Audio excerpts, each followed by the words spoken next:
Kita lihat nih, kalau menuju 8, gimana sih caranya? Menuju 7 lah. Kita pelajaran nih,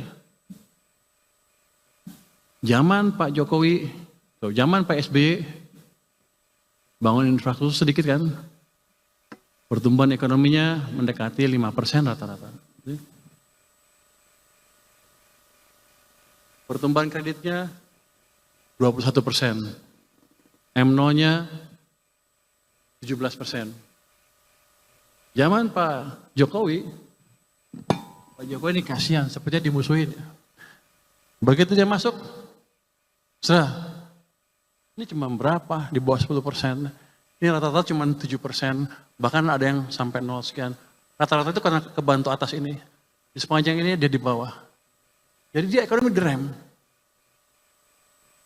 Dia bangun infrastruktur sebanyak apapun, hanya menggerakkan government sektor. Private sektornya lambat atau berhenti. Makanya tumbuhnya hanya di bawah 5%.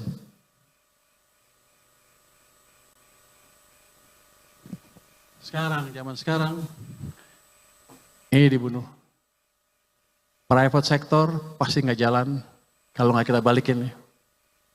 Terus government-nya juga masih baru, belum berjalan dengan cepat. Jadi kalau kita lihat apa?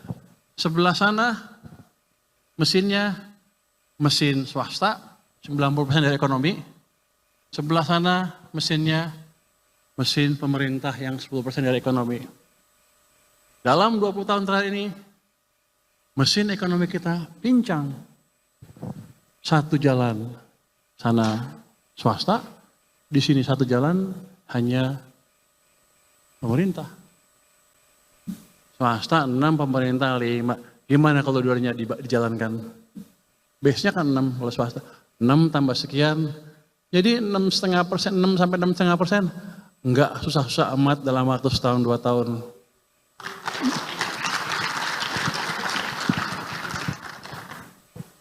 Menteri Keuangan boleh ngomong gitu?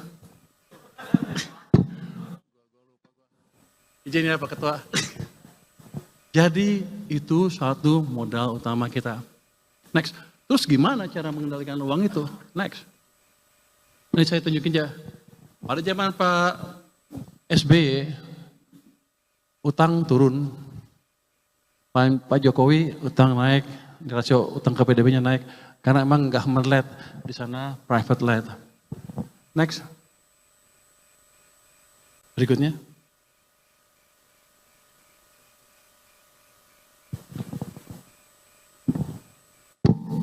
Ini nggak ada wartawan kan ya? Hah? Aman? Hah? Live? Waduh. Alah. Next. Oh, udah nggak apa-apa. Next. Ya Pak Fahri ya? Next. Saya nggak tahu saya nyinggung Pak Fahri nggak? Pak Fahri dari UI soalnya.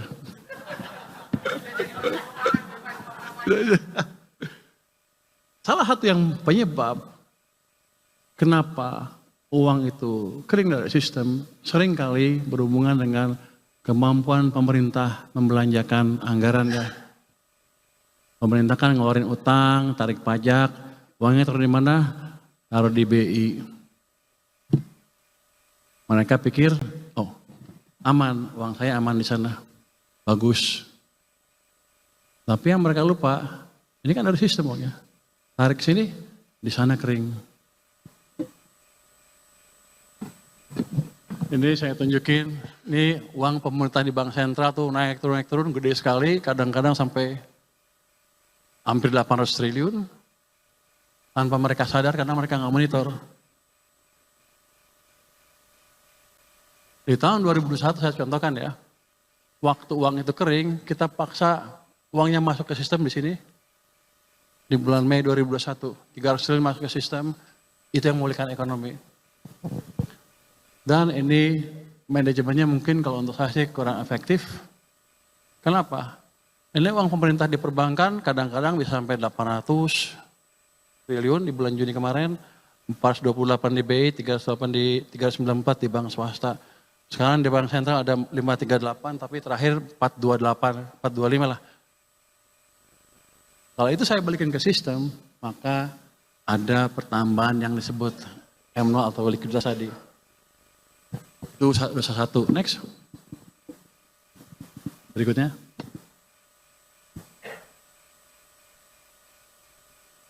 Oh, balik sebentar. Anda perhatikan di sini. Desember 2024. Ini total uang pemerintah di bank 495 di BI, 319 di bank umum. Di akhir tahun mereka punya cash sebesar ini nganggur. Cash itu bukan cash gratis. Itu dikeluarkan, didapatkan dari utang lah boleh kita bilang. Jadi kalau bunganya 7%, 8 kali 7, 8 kali 7 itu 56 triliun bunga yang kita bayar untuk uang yang nggak dipakai.